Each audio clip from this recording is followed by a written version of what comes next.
അള്ളാഹുവിൻ്റെ തിരുദൂതർ സ്വല്ലല്ലാഹു അലൈഹി വസല്ലമ തങ്ങൾ ലോകത്തോട് വിട പറഞ്ഞ് കുറച്ച് ദിവസം കഴിയുമ്പോൾ ഒരു മനുഷ്യൻ വല്ലാതെ ഓടിക്കിതച്ചുകൊണ്ട് സ്വഹാബത്തിൻ്റെ മുന്നിലേക്ക് കടന്നു വരികയാണ്.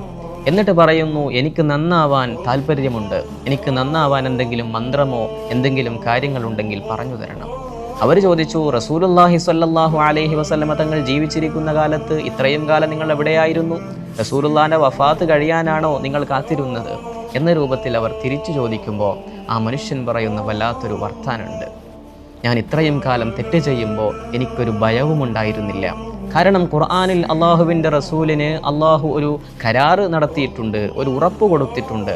വമാ കാനല്ലാഹു ലിയുഅദ്ദിബഹും വഅൻത ഫീഹിം.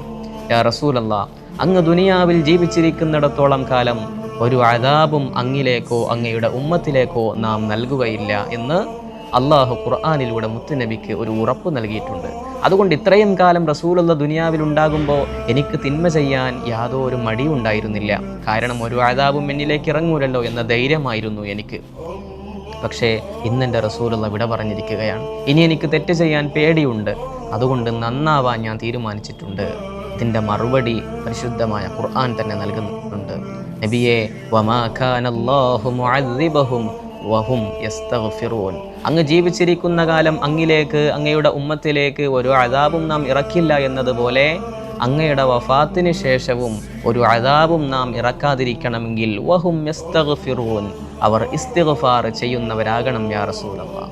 നമ്മൾ ഇസ്തിഗ്ഫാർ എത്രമേൽ വർദ്ധിപ്പിക്കുന്നവരാണോ അതിനനുസരിച്ചുകൊണ്ട് നമ്മളിലേക്ക് അള്ളാഹുവിൻ്റെ അദാബ് കുറഞ്ഞു വരികയാണെന്നർത്ഥം. ഇത് അള്ളാഹു ഖുർആനിൽ പറഞ്ഞിട്ടുള്ള വളരെ പ്രധാനപ്പെട്ട കാര്യമാണ്. നമ്മൾ എന്ത് തന്നെ തെറ്റ് ചെയ്താലും ഒരുപാട് പ്രശ്നങ്ങളിലൂടെ നമ്മൾ കടന്നു പോകുന്നവരാണ്. ഈ ദുനിയാവിൽ പ്രശ്നങ്ങളും മാവലാദികളും പരാതികളും പരാധീനതകളും ഒന്നും ഇല്ലാത്ത മനുഷ്യന്മാരില്ല. പക്ഷേ എന്തിനും ഏതിനും പരിഹാരമാണ് പരിശുദ്ധമായ ഇസ്തിഗ്ഫാർ. കാരണം അള്ളാഹു ഖുർആനിൽ പറയുന്നുണ്ട്, ഇസ്തഗ്ഫിറൂ റബ്ബക്കും ഇന്നഹു കാന ഗഫാറ. നിങ്ങൾ നമ്മോട് പാപമോചനം നടത്തിയാൽ അള്ളാഹു നിങ്ങളുടെ പാപങ്ങളെല്ലാം പുറത്തു തരുന്നവനാണ്. ഇസ്തിഗ്ഫാർ എന്ന് പറയുന്നത് എല്ലാ കാര്യത്തിനും പരിഹാരമാണ്. യുർസിലിസ് സമാഅ അലൈക്കും മിദ്റാറ വയുംദിദുക്കും ബിഅംവാൽ വബനീൻ. ഇങ്ങനെ തുടങ്ങി ഒരുപാട് കാര്യങ്ങൾ ഇസ്തിഗ്ഫാറിൻ്റെ മഹത്വത്തിലൂടെ അള്ളാഹു പറയുന്നുണ്ട്. നിങ്ങൾക്ക് നല്ല പേമാരി സമ്പൽ സമൃദ്ധിയുടെ മഴ പെയ്യണോ? നിങ്ങളുടെ മക്കൾ നന്നാകണോ? നിങ്ങളുടെ കടങ്ങൾ തീരണോ? നിങ്ങളുടെ വീട്ടിൽ ഐശ്വര്യം വേണോ? എന്തിനും ഏതിനും ഇസ്തിഗ്ഫാറാണ് പരിഹാരമെന്ന് ഖുർആൻ പറയുന്നുണ്ട്. ഇസ്തഗ്ഫിറൂ റബ്ബക്കും ഇന്നഹു കാന ഗഫാറ. അള്ളാഹു നിങ്ങളുടെ എല്ലാ പ്രശ്നങ്ങൾക്കും പരിഹാരം നൽകുന്നവനാണ്. അവൻ നിങ്ങളുടെ പാപങ്ങൾ പൊറുക്കുന്നവനാണെന്ന് എത്ര സ്ഥലങ്ങളിലാണ് അള്ളാഹു പറഞ്ഞിട്ടുള്ളത്. വമൻ യഗ്ഫിറു ദുനൂബ ഇല്ലല്ലാഹ്. അല്ലാഹുവല്ലാതെ മറ്റാരാണ് നമ്മുടെ പാപങ്ങൾ പൊറുക്കുന്നത്? അള്ളാഹു ചോദിക്കുകയാണ്. നമ്മൾ പാപമോചനം തേടണം.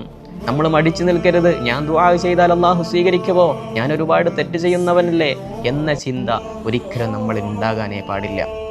എത്ര ആളുകൾ കൊടിയ ശത്രുതയോടെ കൊടിയ തിന്മകളിലൂടെ മാത്രം ജീവിതം ധന്യമാക്കിയ എത്ര തിന്മയിൽ മുങ്ങിക്കുളിച്ച ആളുകൾക്ക് പോലും അള്ളാഹു പുറത്തു കൊടുത്തിട്ടുണ്ട്.